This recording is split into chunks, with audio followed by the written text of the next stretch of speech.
จากนี้ไปเนาะพวกเขาจะเชิญประธานที่เข้าร่วมงานในมื้อนี้เนาะฟ้อนบุ๊กโอที่นำกันเลย盆踊りは日本の夏祭りで参加者みんなが一緒に踊る踊りですให้ถึงว่า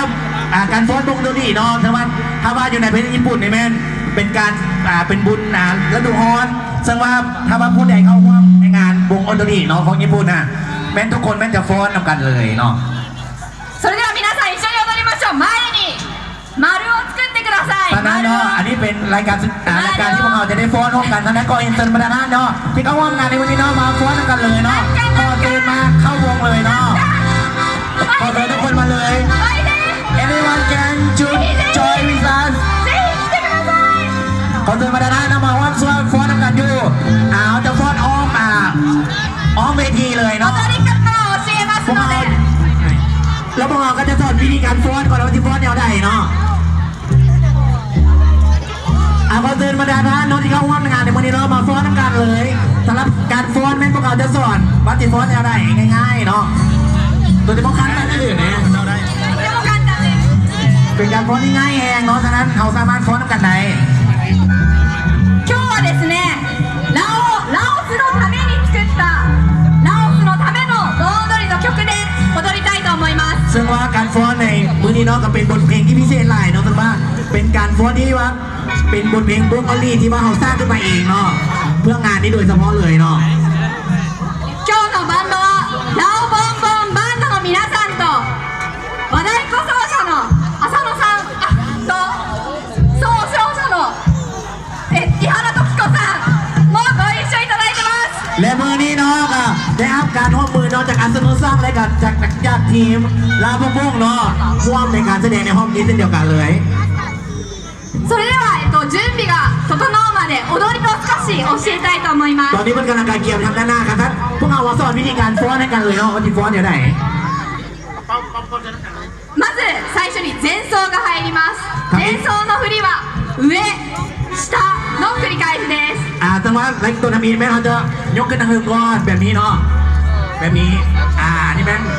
ฮอดกำลังเริ่มต้นเนาะเริ่มต้นเราจะขึ้นเทิงแล้วก็ลงรูปแบบนี้เนาะว่าไงในงานชิมาเสริมนั่งไกลเดียวกันอันนี้แม่8 เทื่อเนาะ8 เทื่อ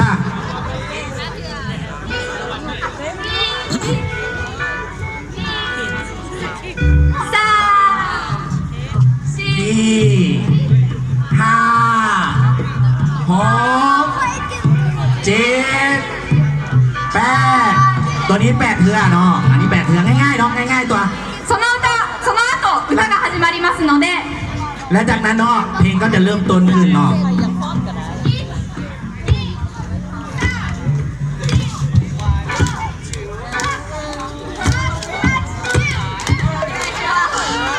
ตัวนี้เนาะทำให้ซ่าๆแล้วก็ไหวเนาะ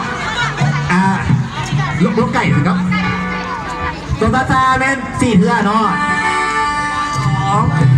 2 3 4 5 6แล้วจะคงไว้7 8 9 10ประมาณนี้เนาะหัวใจจะมาเชื่อมสักกี่เนาะหัวใจเนี่ยเดี๋ยวให้ไปเขาจะไปรอบนึงรอบตัวนั้นตัว10เนาะ1 2 3 4 5 6ไปไว้7 8 9 10ประมาณนี้เนาะได้ต้อง5เลยเนาะได้ต้อง5เลยก่อนให้สกิถ้าต่อไปแบบนี้เนาะง่ายๆเลยยกมือขึ้นอันนี้ก็6 เทื่อเนาะ6 เทื่อแล้วเห็นไวๆอีกรอบนึงไปไวๆเนาะไวๆเป็น4 เทื่อตัวนี้4 เทื่อจะให้กี่มาโชว์2 3 4 5 6ไป7 8 9 10ประมาณนี้โอ้ได้ท่าที่ทราบแล้วง่ายสุดเลยเนาะต่อไปเนาะ1 2 3 4 5 6 7 8มวยไก่กี่วันเชียวอีกนึงมา2 3 4 5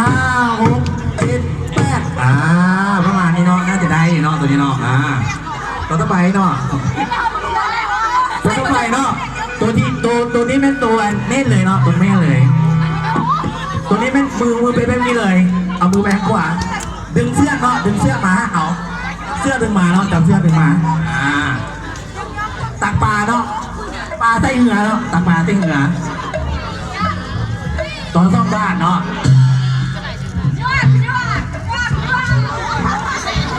ประมาณนี้จะมวยใจจะมาชกเหรอไม่ใช่อีกนึงนะทุกคนพร้อมแล้วบอไปดึงเสื้อเจ้าโบราณย่าเฮ้ยย่า